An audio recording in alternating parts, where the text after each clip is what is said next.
What's going on, guys? Welcome back to another episode of the Humble Hustle podcast. We are your hosts, Nick Jones and Kayla Ebner. Hello, hello. So it's been a very busy week for me. Yeah. I think I had 6 shoots in a span of 7 days. I was going to have 7 straight days, but then thankfully our thing got canceled and postponed till today. We were going to record this podcast last week, but I had 1 day off. But yeah, I was driving around shooting things every single day. Couldn't even have time to edit anything. I literally was gone all day, every day. Came home, dumped my cards, put it all on hard drives, emptied the cards out for the next day, woke up early, did the same thing for 6 days straight, basically. That's intense. It was a lot. That is intense. It was fun. Yeah. But, nothing went wrong, thankfully. Thank God. So many things could have gone wrong with all these shoots, but everything went fine. Good. So I was very lucky there. No real issues. Well, it also goes into preparation, right? I'm sure you made sure that no matter how tired you were when you got back from your shoots that day, you set yourself up for the next day. A lot of charging batteries, a lot of clearing cards. I'm not gonna lie, sometimes I'm bad about that. Really? When I get home from a shoot, I'm tired, man. I just want to go to sleep. Yeah. So sometimes I'm not good about dumping the cards the night before or charging everything, waiting until things are charged. But I was pretty good this time. I was instantly charging batteries, instantly dumping cards. Good. And then as soon as it was done, I was asleep. That to me is when I feel the most stressed, is when I'm constantly shooting and I don't have any solid chunks of downtime to edit and just answer emails even, because when you're running around shooting a lot, you're not able to. I'm not checking my phone during shoots. I don't know about you. I'm not answering any emails. I put my phone on Do Not Disturb. Yeah. That's when I feel the most, I guess, stressed, is when I can't sit down for a few hours and get stuff done.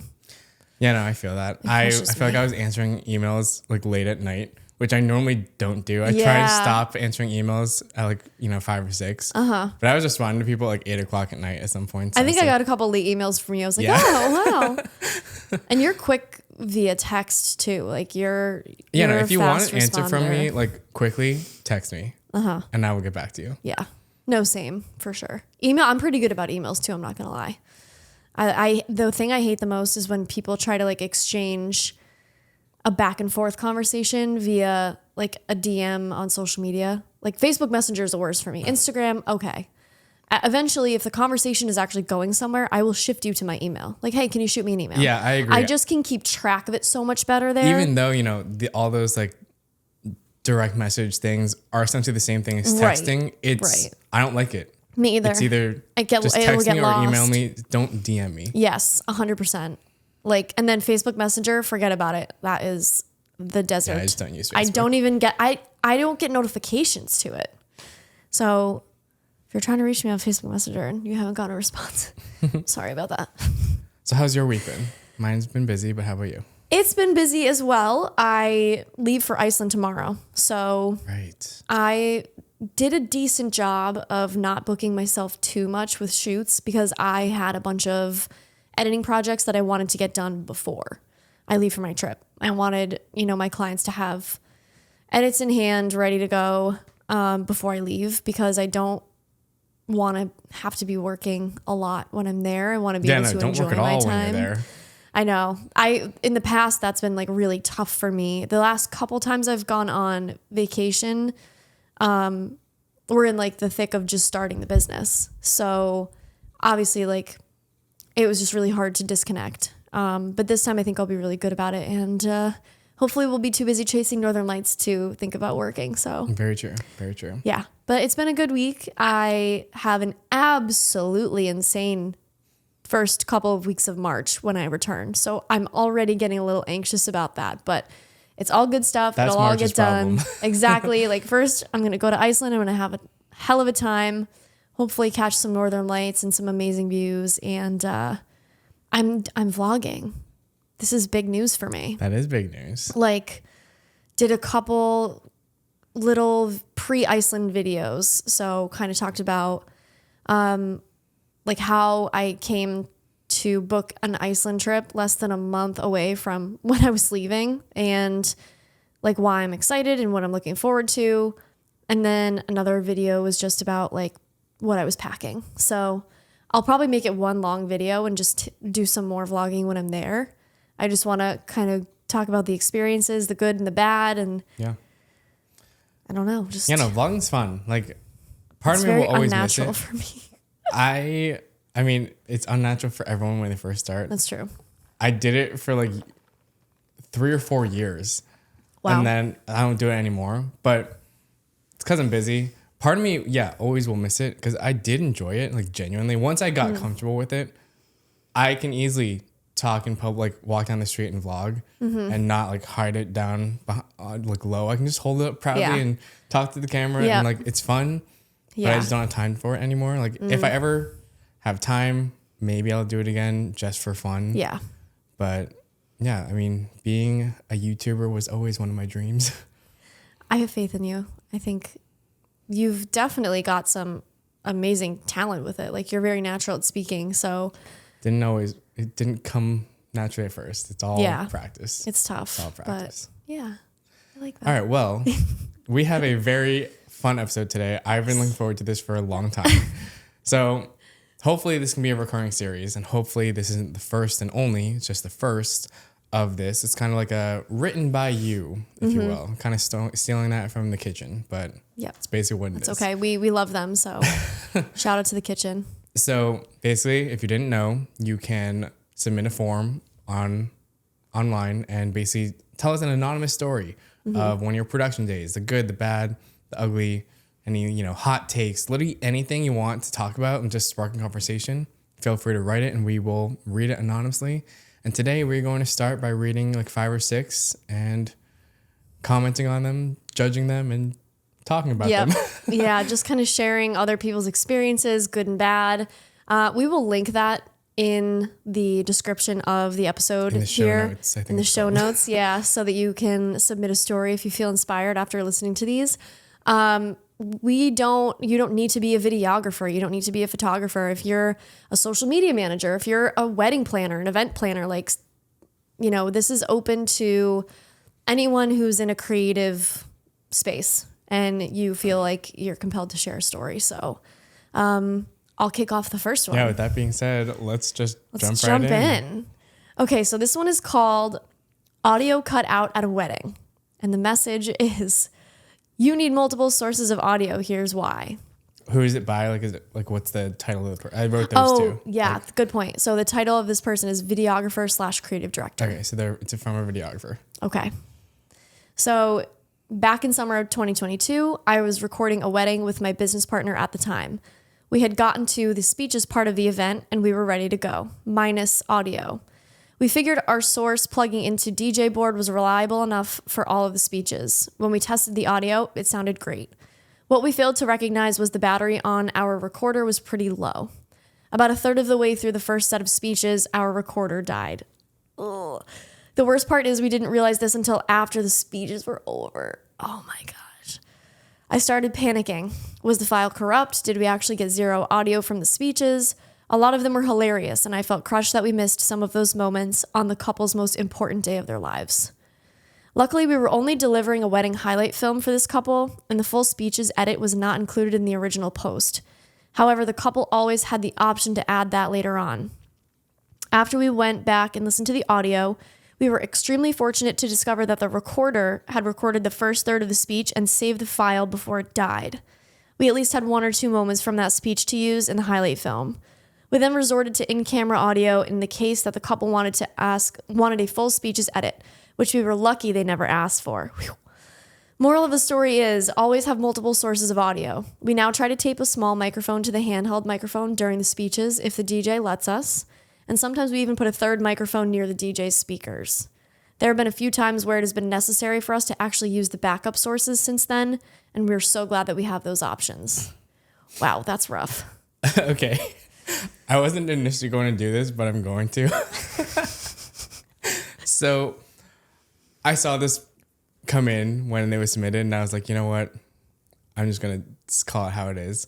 This was actually, it wasn't written by me, but it's about me.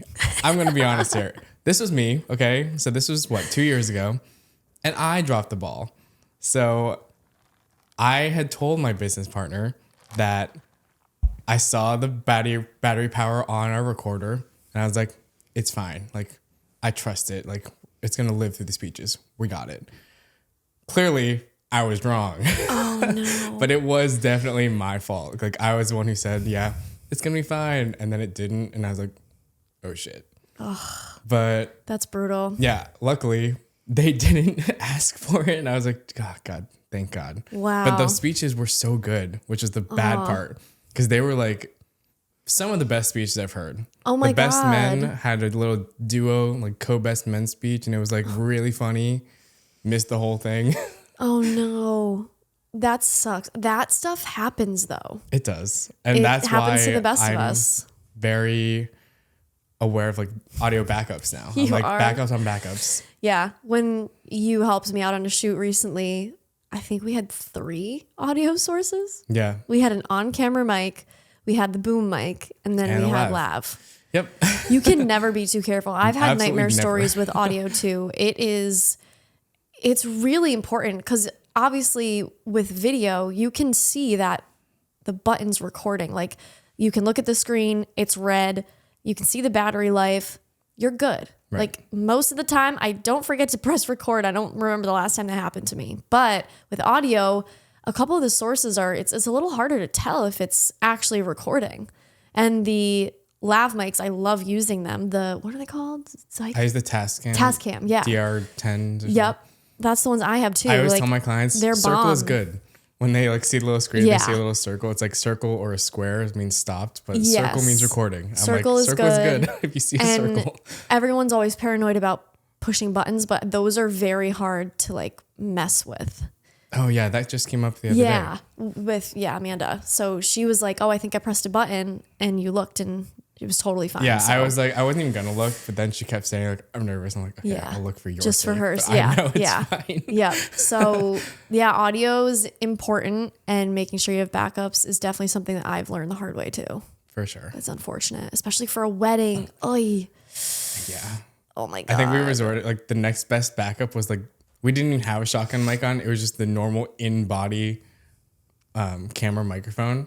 But I was literally standing right next to it, so you could hear me breathing too. Oh my God. So I was like, oh God, like please don't make me use this. No way. And that was when? Like a couple years ago, you said? Yeah, like 2 years ago. So not as great of technology of like audio cleanup as we have today. Oh yeah, no, like Adobe So that would've been Podcast tough. nowadays, clean stuff like that right up. Yeah. Wow, that's crazy. Well, thankfully it ended okay and you learned a lesson and you move on. You do better. Exactly. All right. All right, moving on. Number 2, also by a videographer called I Didn't Get Paid. With a sad face. Wait, so you haven't read any of these? I haven't read any of So yeah, these. I've read all these when they came in, but Kayla has not heard any of these, which is Live. more exciting because Live reaction. she has no idea. Yeah. No clue. Here we go. I got a request from a friend of a friend to cover a real estate listing project last minute. I was available, so I went. The house was very cluttered and dated, and it contained loud barking dogs in their crates, and loud bird cages in their cages. Or loud birds in their cages, sorry. Oh, it's okay. It was not a fun property to shoot. I got the job done and submitted my photos and videos for review to the real estate agents. I then sent my invoice promptly to the content creator that I was covering for. Crickets. I followed up a few times, to which the content creator replied quickly each time, telling me that he would get it paid ASAP. I still didn't receive anything. I finally got back in touch with the content creator. Apparently, the agent had lost the listing and hadn't even paid the content creator haven't paid the creator for the content that I had shot. Oh God. And this creator was trying to get payment from the agent so that he could then pay me. The creator said that he was trying to avoid going out of pocket, but he would try to get me paid if he didn't receive anything. Needless to say, I never got paid. So I guess I learned to not do last minute favors, or maybe this was just a poor coincidence. I'm going to give him the benefit of the doubt and just say that this particular project was a fluke, but who knows? Maybe I just got screwed. You did. Yeah. I think that's terrible. I feel I'm personally triggered by this because I used to shoot real estate a lot. Well, no, I also think that they're right in the he should have gotten paid by the content creator who's working regardless. For. Yeah, if you're subcontracting someone, that person you hired isn't waiting on your client to pay. They're waiting on you. Yes. And you need to pay them no matter what. Yeah. I think there's a couple lessons in this that I've also learned from having experiences similar to this is there's actually 3 points I want to make. The first one is don't send any final images until you get paid. At least a deposit. Like I'm kind of bad at this too. I sometimes will send. I think for real estate, yeah. Yeah, for real estate for sure. Like get paid, make sure you have at least some sort of money coming in. And that way, like if situations do happen like this where the deal goes under or the person that's hiring you is just being rude, then you have that assurance of, listen, like they already paid me this much and you don't feel as, right. It's not as or if risky. You're going to send them all over, watermark them. Exactly. That was the next point I was going to make was like put something on there to just protect yourself or like a view only link so that they can't download them. Something like that. It sucks that it was also like a really crappy house situation, like birds in cages. I'm done. Yeah, that's just like some of the things I've seen on real estate shoots are horrifying. I've gotten pretty lucky, I think. Like most of the houses, I don't do it anymore, Yeah, really. you did But bougie the real houses estate. that I shot were all pretty nice. Yeah, not the case for me. We liked to call ours we had some Springfield specials. Like $200,000-$300,000 homes, like that range. They were all like rental properties, so with tenants. Yeah. Which kind of almost sounds like that's what this was. Or it was I mean, just, if it's rental property, you know it's gonna be a shit show. oh my God. I feel bad though. What was the other lesson I wanted to say? It was well, and then this person had mentioned I shouldn't have done a last minute favor. I don't think don't be too hard on yourself on that. I would say like, I would be more careful of who you're doing it for. exactly. Like if it was for you in a heartbeat, like a last minute favor, if I'm able to help someone that I like and that I know and trust, of course, because I know they would return the favor if it was me. For sure. But, maybe not for someone else. Like I've obviously completed lots of projects before where it was rushed and I don't like that feeling. Right. It's not good. A real estate shoot, different because it's super simple and it's usually quick, a lot less moving parts. Yep. Compared to other kinds of shoots. But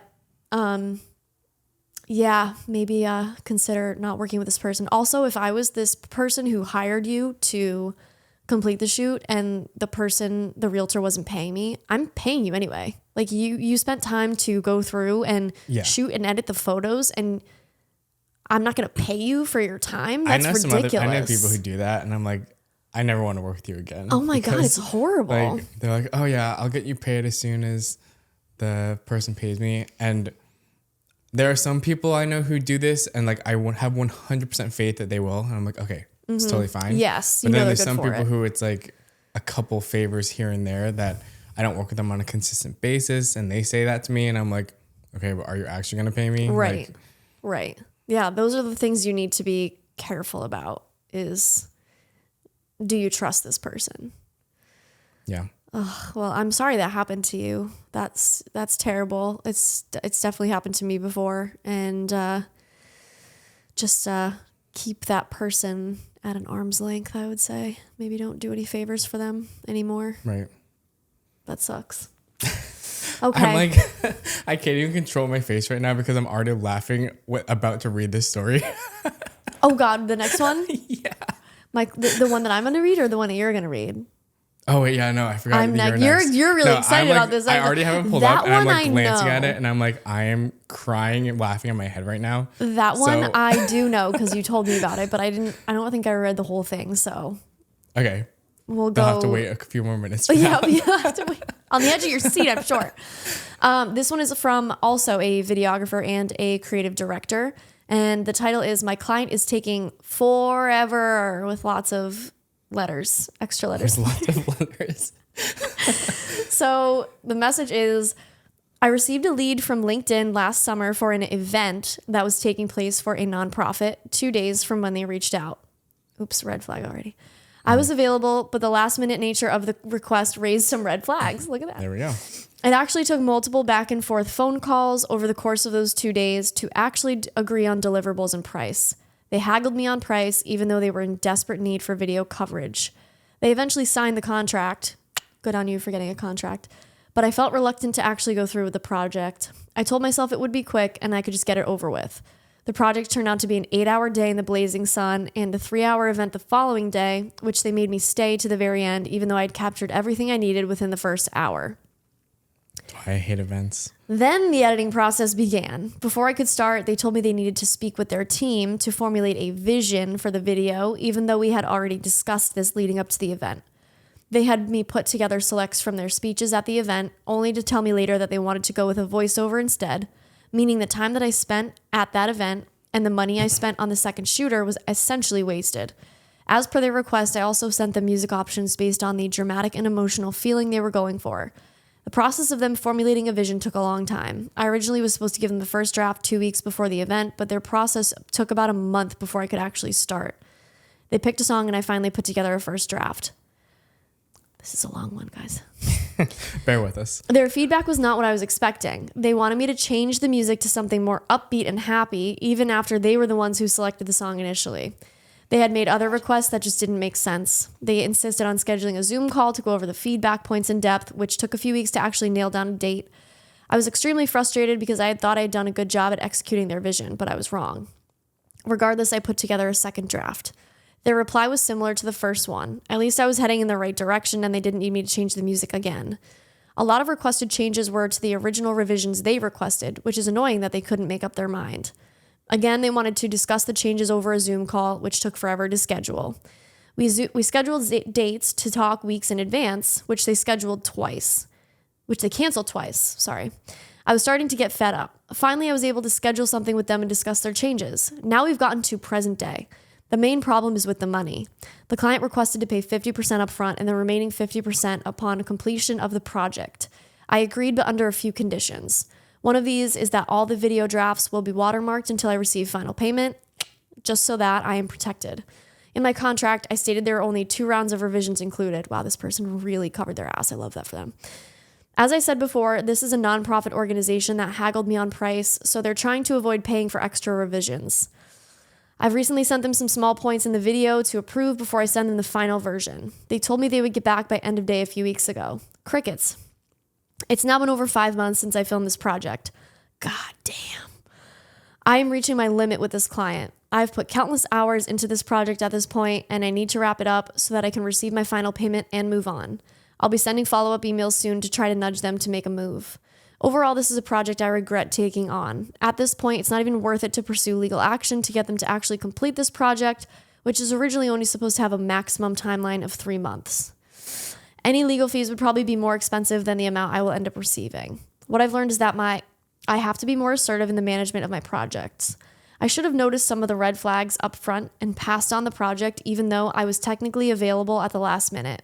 At the very least, this has been a valuable learning experience.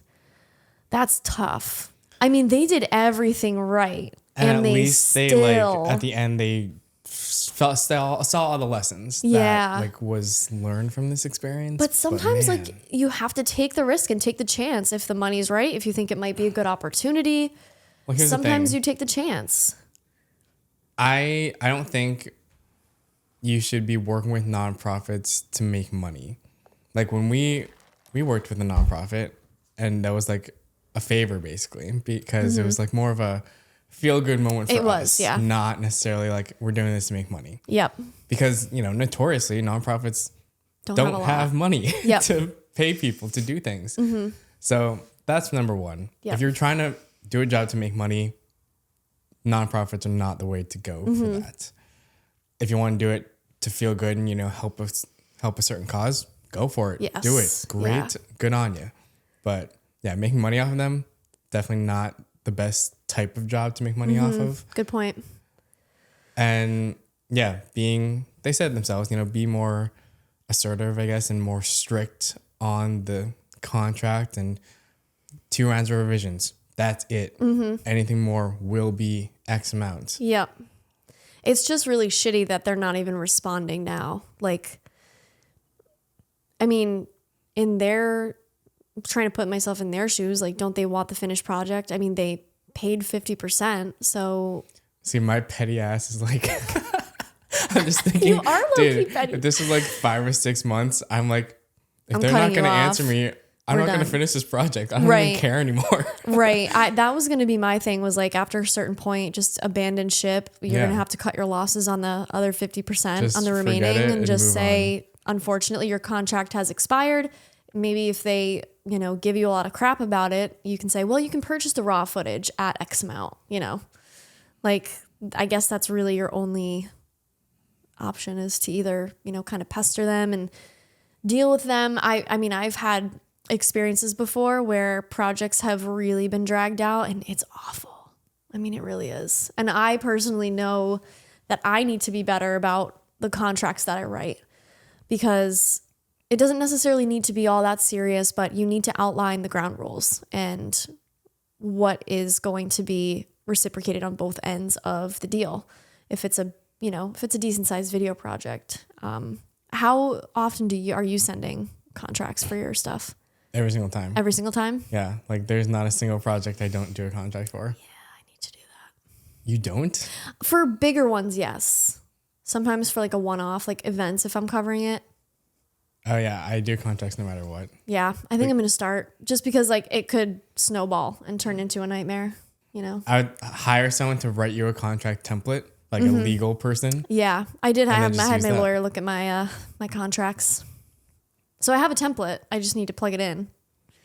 That's crazy. Yeah. Use contracts, Okay, please. I will. Yeah, I know. I'm kind of lucky that it hasn't kind of bit me in the butt yet. Yeah, no. I mean, moral of the story, be more strict about your contracts and maybe more selective on who you work with. Yep. That's what I've been doing the past few months. I think I mentioned this to you. I was like, I'm a lot more intentional and selective with who I work with, both clients and colleagues. Yes. Yeah, I think it's a nice, obviously we're not shy to, or I don't know how to say, I don't know what I'm trying to say. Like we know that not everyone has that opportunity. Like sometimes, like in the beginning when I started the business, Yeah. you have to take everything you can get.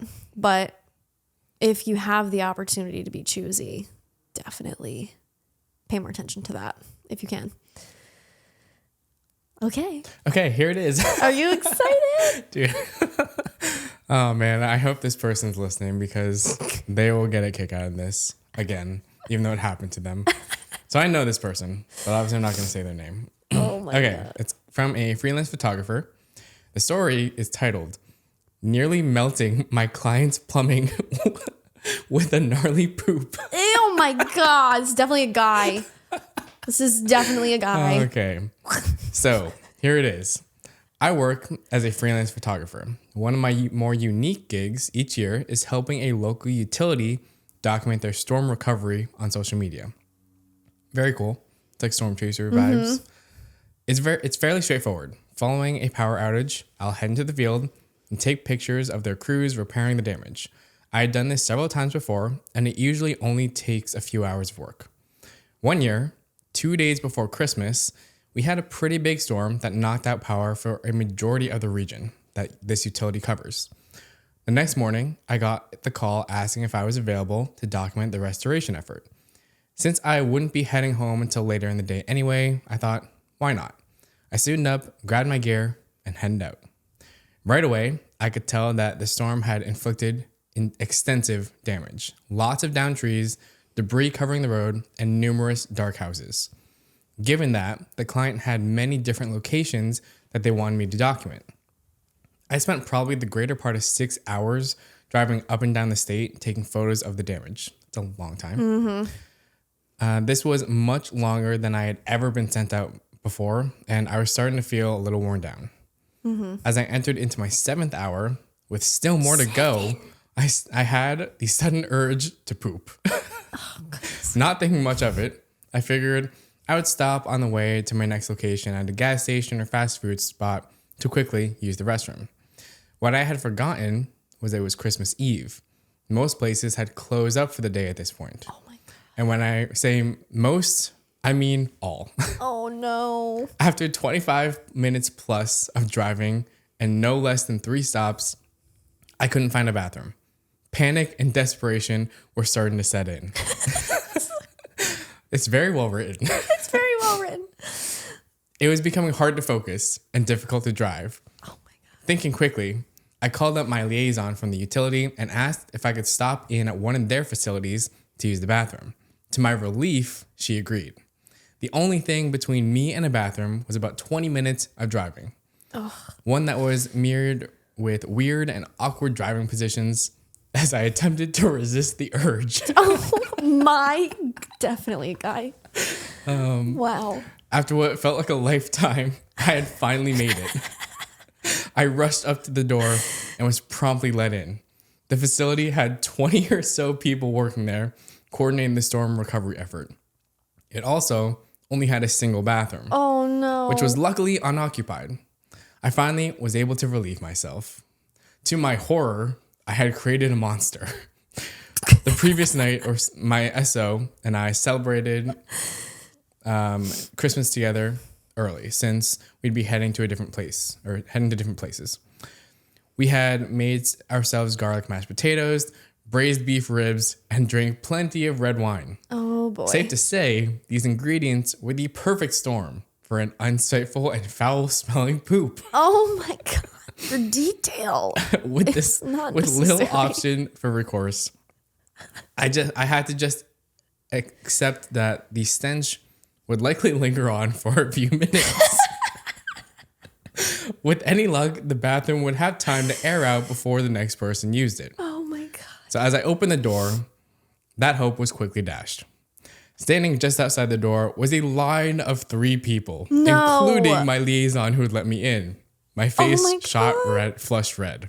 Oh my God. We exchanged a few awkward words, mostly just confirming where I would go next as the next person entered the bathroom. I beelined it out of there and quickly hurried off to my next location. I do not know nor wish to know what happened after that location, but it's safe to say I never went back. Oh my God. The moral of the story is make sure you go to the bathroom ahead of a long day. Wow. Wait, so this person couldn't go to the bathroom for 7 hours? I mean, I guess they were out storm chasing, storm photography, doing photos, and everything was closed. That is I definitely run into a similar situation on like holiday and like driving home from college and stuff. Yes. And nothing was open. I'm like, oh shit. Oh my God. It's the worst feeling. It really is. Oh, that's so awkward. It's horrible that there was a line waiting outside. A line. Not like, just one person. It was not in private. Just waiting. Oh, what do you even do at that point? Run. Run. Or be like, you do not want to go in there.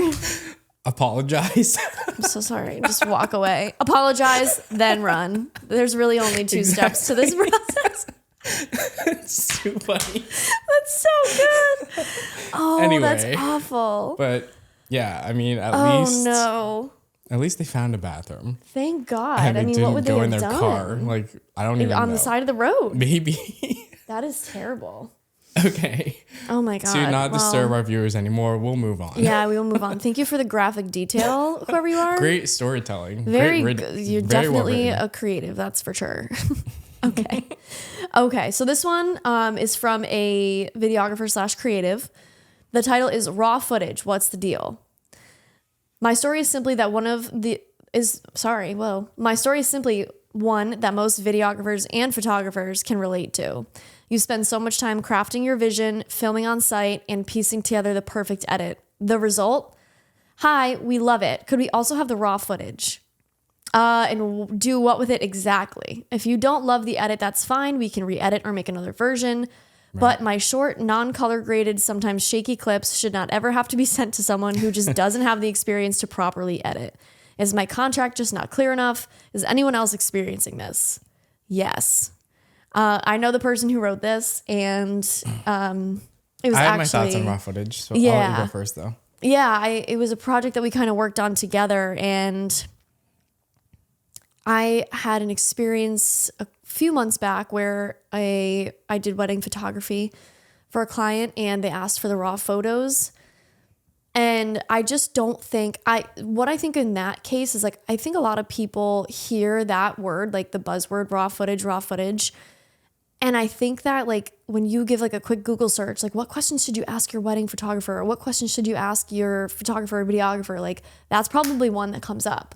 And I don't think people necessarily even understand what a raw photo is. They don't. Or a raw have video. to explain it to them every time. Yeah, like you can't just like open it up on your phone or like open it up. Some computers can't even open them, a raw photo, like a CR3 file that I have. Like some computers can't even open that.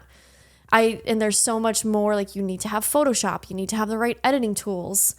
I just don't think everyone understands what you need to actually end up editing the picture. It's more than just like, I'm not sending people JPEGs, like it's a raw photo, and raw video is even more complicated. So I don't love sending people raw footage sometimes it's an instance, like I think in this case, they wanted to be able to chop up the video into like reels and stuff. Okay. But in most cases, I just don't think it's necessary. And like this person mentioned, if you need me to re-edit it, totally cool with that. Just like let me know. But what are your thoughts? Yeah, no, with raw photos, it's a automatic no. I will never send you raw photos. Really? Yeah. Oh my God. I don't think I've ever sent anyone raw photos. Unless you're like, if I'm sharing them with a fellow creative, like if we're on like a trip together, yeah, I'll send you the raw photos. Right. But I'm not going to send a client my raw photos. Raw footage, raw video, it's very per like the case by circumstance. case, yeah. So weddings is the most used case that I do it, and it's one of our add-ons. So we had to spend like a few minutes in our calls explaining to them. It's like pretty much burned into our formula of what we do now. We just talk about it because they always ask. Yep. And then it's like, okay, let me explain to you what it means. Because I shoot in log and it's basically like black and white and it's very desaturated. You can't do anything with it. So when I do quote unquote raw footage for weddings, I don't give them the raw log footage. I color correct it. I don't color grade it. I just correct it so it looks normal saturation and stuff. And then I only give them, well, I guess this is more of like how I edit weddings. I edit like a selects timeline. So I just take every clip, cut them all up into like my in and outs of like, okay, this is the usable part of that clip. The shaky part is cut out. And I send them those files. Gotcha. Color corrected. I don't send them the actual shaky stuff or like if it's like in my backpack and I ask you to turn it on, I don't send them those clips. Gotcha. It's just like the usable clips that I would pull from. And that's only for weddings. Right. And then for any other type of client, very, very case by case. I know some people who add it into their package of like a library of footage that, they can use to then create their own reels from. I don't offer that. Okay. I don't like to offer that. Yeah. The only time I ever do it is if maybe one or two of my clients has asked for it. And I shoot differently when they do that. Yep. So I don't shoot in log. Yeah. When I remember those. you. Yeah. I shoot in S-Cinetone, most recent which is client. basically like a little bit different than just standard. It's a little more soft, I guess, but not log. So it's definitely like normal color that they can. It's workable. An amateur editor is a lot easier to use with that type of stuff. So if I know that they want the raw footage and I know what they're using it for, I will just shoot differently for them and account for it in the pricing. Oh, yeah. Yeah, I definitely charge for raw footage if you want that delivered. Raw photos, I think I've only given to a couple clients. Some clients actually have the experience. Like when I work with TRX, they have a team who they want to add action photos and cover photos to some of the videos that we shoot to add to the website. And they actually remove the background and do some sort of graphic with it. So I send them that because they know how to work with it. But other than that, I'm relatively new to shooting log in video format. So that's not something that I would deliver. I'm still learning how to color grade it myself. So I mean, yeah, I'm no pro by any means, but it's tough. And the average person could never. Yeah, they wouldn't know where to start. It's just like, why would you even want to bother? And I think it's just that of they're not educated. They don't know what goes into it. Then you have to explain like, no, shooting log is actually a lot better for XYZ reasons. Yes, yeah. But they especially don't if you're moving from different like rooms, different lighting scenarios. Oh yeah, it's so helpful to have it. But yeah, raw footage delivery, not the biggest fan. Yeah, I don't do it really. Yeah. Okay, so this is our last one for today. Again, if you have any more anonymous stories, feel free to write them in. But we just chose 6 for today. We'll link them in the show notes so you can submit. So this one is by a videographer. It's called "The Time I Almost Was Canceled from Weddings." Oh God. Ooh, this one sounds good. So I was shooting my 3rd or 4th wedding ever. It was a beautiful mountaintop location, secluded and everything. My normal second shooter wasn't able to make it. It's actually me. In parentheses, it's written, it was actually Nick. Oh so apparently I wasn't able to make it to this wedding. Oh my God. So I hired my friend who was just starting out. He at least knew how to use a camera. His rate was super affordable. And so what could possibly go wrong? Oh boy. That's when you know something's about to go wrong. Anyway, we left a bit early since we had a long drive. He ended up being 30 minutes late and had just woken up as I arrived to pick him up. Oh my Not God. great, but the show must go on. We arrived at the wedding. I didn't think there would be problems since I had briefed him for hours and had him shadow me just last week. Surely we'd be fine, right? And surely I was wrong. I had caught him several times with the camera on manual focus, out of focus, and in picture mode. Note that they are wedding videographers. Oh no. Oh my God. We were there to do videography. Oh my God. Didn't matter. These shots were all extra shots anyway. Just needed to get the good stuff on my camera at least. The wedding day ended and I went to retrieve the SD card from him, which had all the important moments, including the first look, the ceremony, and of course the entire reception. He reaches into his pocket. Here's a little dialogue here. Him. Oh, I thought I gave it to you. My eyes slightly widened. He had not given it to me at any point. Me. Did you check your camera and all your pockets? Him. Yes, I checked everything. Sigh. I love how he included the sigh. My God. I put my gear down and grabbed my flashlight. At this point, it was pitch black, but at least the getting ready and reception were all in one area. Next thing you know, we were back in the bridal suite as everyone is dancing the night away with our flashlights pointing at the ground, desperately trying to find this SD card. About an hour and a half goes by. Him.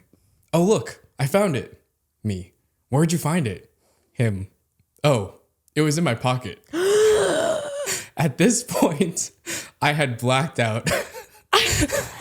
But all I can say was a huge lesson was learned. Just please don't hire someone because they are cheap. It's funny because I know who it is. Oh my God.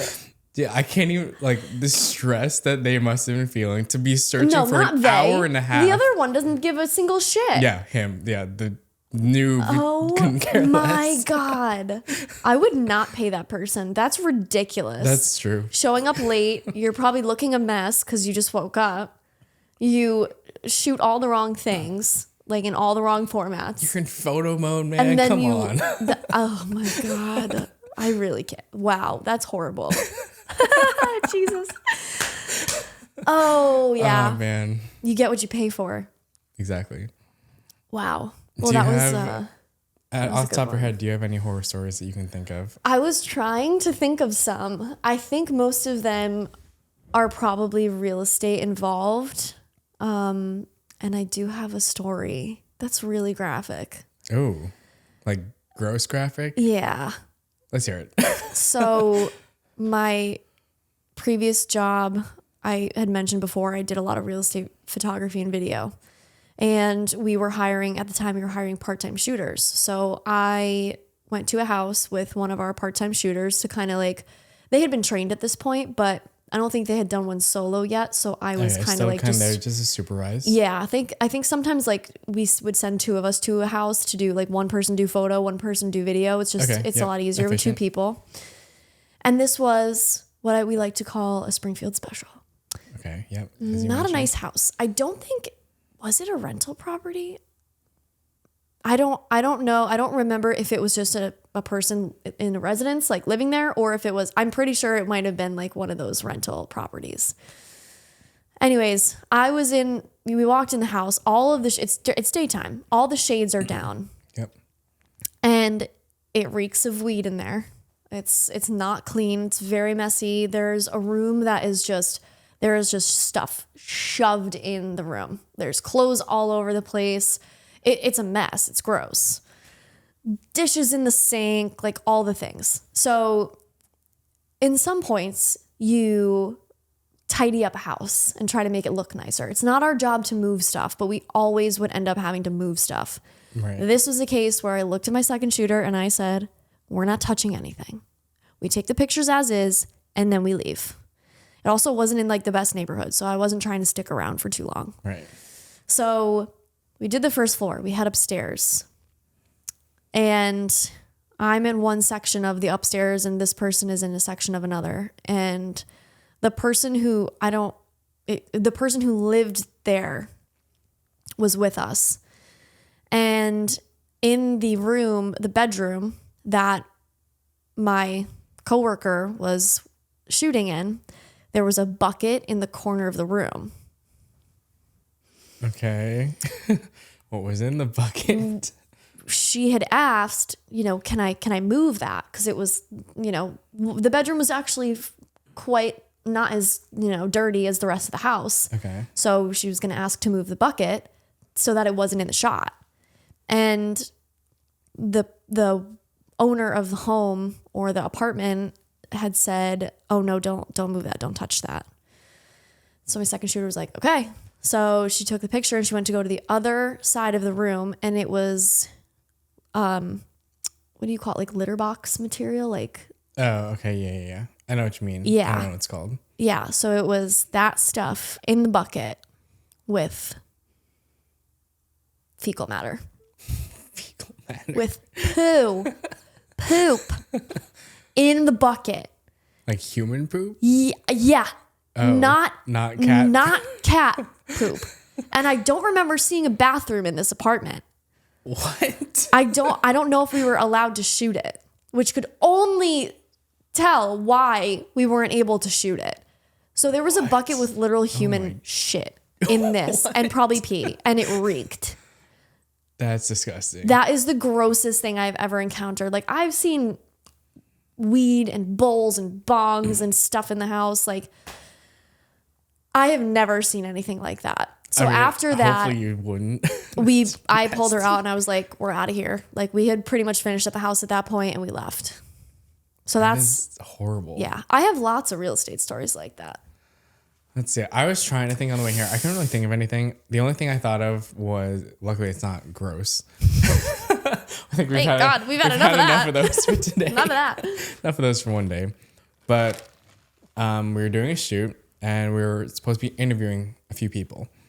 It was me and a friend, and the location we were interviewing them was like a historical building for this small town.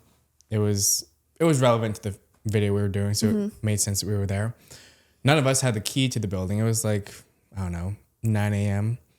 on a random day, and it's not like a public place, like it's not always open. So there was someone who was supposed to let us in who like lived in the town. They never showed up, and we called them, didn't answer. We tried calling someone else who thought they had the key. They said they don't have one. So we were left standing out there for like probably 30 minutes. Us and like the three people we were supposed to be interviewing were like, I'm sorry, we just can't get in. They were supposed to let us in, but we couldn't. So we broke in. Oh my God. You know those basements that have like from the outside, the big doors? Yes. I forget what they're called. But the hatch or like, something? Yeah. There was like 3 normal doors around the whole building. We tried all of them. None of them worked. They were all locked. Oh then we tried the basement thing. it opened. So we went through, or not even us. It was the people we were supposed to be interviewing. And they were like, I'll do it. Oh my God. All right, go for it. You want to do the breaking and entering? Be my guest. Be my guest. So they went in, managed to find their way upstairs. It unlocked the door. And then they came to the door and let us in. We're like, we're in, guys. Let's do it. That's amazing. Oh my God. So you're a criminal.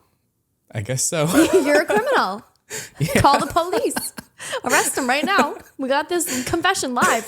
Although you weren't the person who did it, so I guess you're fine. That's crazy, trespass. Though. That's annoying. I think it was still trespass. We have trespassed together, actually.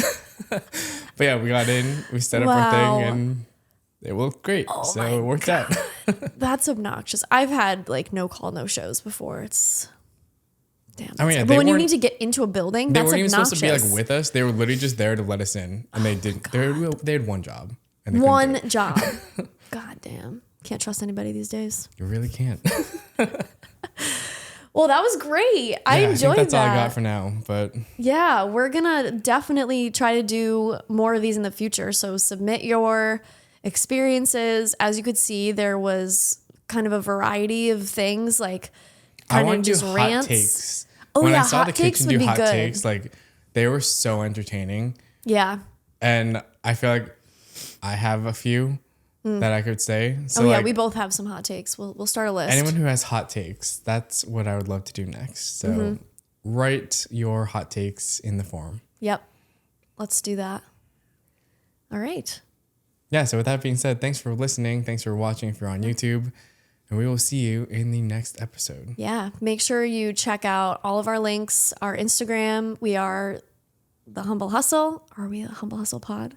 That's horrible that we don't even know our own handle. The but Humble I don't Hustle. either. Yeah, I'm pretty sure it's The Humble Hustle. But check us out. We'll link everything in the show notes and the description. And we will see you for the next one. Bye.